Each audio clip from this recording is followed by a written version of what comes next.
आज हम लोग सब नॉनवेज खाएंगे और तुम कुछ भी नहीं बोलोगे, मैं पहले ही बोल दे रही हूँ। अरे क्यों, ये क्या बात हुआ? नॉनवेज ही खाएंगे? बात अगर ऐसा है तो फिर सोच लो, मैं जाऊंगा ही नहीं। क्यों? ये कौन सी बात हुई? किसी जीव को मार करके कैसे खा लेते हो तुम लोग? अरे तुम्हें किसने खाने को बोला है? तुम नहीं खाते हो तो मत खाओ। मत खाओ। मैं तो किसी को खाने से भी नहीं रोक सकता, पर लगता है कि क्यों करते हो तुम लोग ये ढोंग। अपनी मौत और अपनों की मौत तो बहुत ही ज़्यादा डरावनी लगती है, बाकी की मौत को तो एंजॉय ही करता है इंसान। मौत के स्वाद का मज़ा लेता है इंसान। आजकल बेजुबानों का मौत ही हमारा स्वाद बना हुआ है। गाय का, बकरे का, मुर्गी का, भैंस का, हिरन का, सूअर का, हलाल का, बिना हलाल का, ताज़ा बकरे का, तीतर का, मुर्गे का।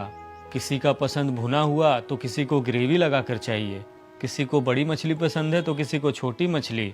सबके पसंद अलग अलग। किसी को हल्की आंच पे सेका हुआ चाहिए तो किसी को तंदूरी चाहिए। न जाने कितने कितने नहीं बल्कि अनगिनत स्वाद है मौत के। किसी बेजुबान निर्दोष का मौत और स्वाद हमारा। स्वाद के नाम पर कारोबार बन गया है मौत। निर्दोषों का मौत, ये बेजुबानों का मौत।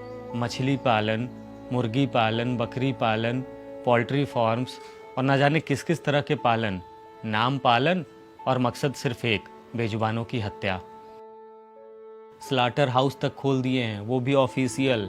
गली गली में खुल रहे हैं नॉनवेज रेस्टोरेंट। मौत का बिजनेस नहीं कर रहे हैं तो और क्या है? मौत से प्यार और फिर उसका कारोबार, वो भी बस इसलिए क्योंकि मौत हमारी नहीं है, बेजुबानों की है। जो हमारी तरह बोल नहीं सकते, अपनी फीलिंग्स कभी किसी को बता नहीं सकते, वो लोग अपनी सुरक्षा करने में असमर्थ होते हैं। तो फिर हमने उनके असहायता को अपना बल कैसे मान लिया? कैसे मान लिया कि उनमें भावनाएं नहीं होती है या फिर उनकी आहें नहीं निकलती है? डाइनिंग टेबल पर हड्डियां नोचते माँ बाप अपने बच्चों को सीख देते हैं कि बेटा कभी किसी का दिल मत दुखाना, कभी तुम्हारे वजह से किसी के आंख में आंसू नहीं आना चाहिए, कभी किसी की हाय और आह मत लेना। बच्चों में झूठे संस्कार डालते उस माँ बाप को अपने हाथ में वो हड्डी नहीं दिखाई दी जो इसके पहले एक शरीर थी। उसके शरीर में भी एक आत्मा थी, उसकी भी माँ थी,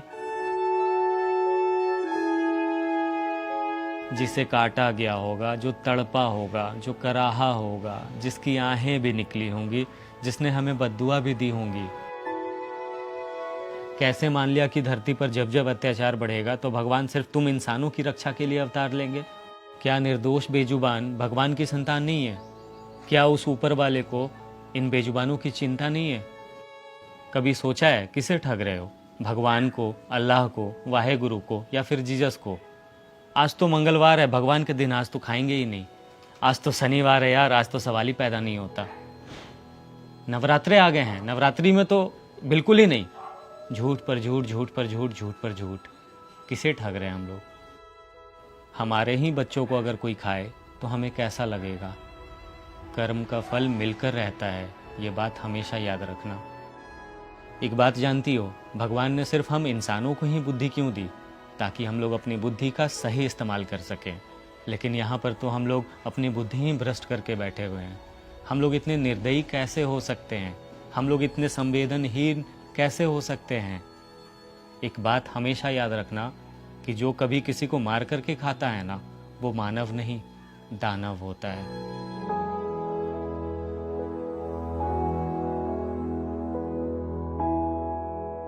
शायद अब कुछ भी समझाने की ज़रूरत नहीं है, बस इतना ही कहूँगा कि बेजुबानों के भी दर्द को समझिए। वीडियो अच्छी लगी है तो पेज को फॉलो ज़रूर कीजिएगा और निशांत पे अपना प्यार बनाए रखिएगा। जय हिंद।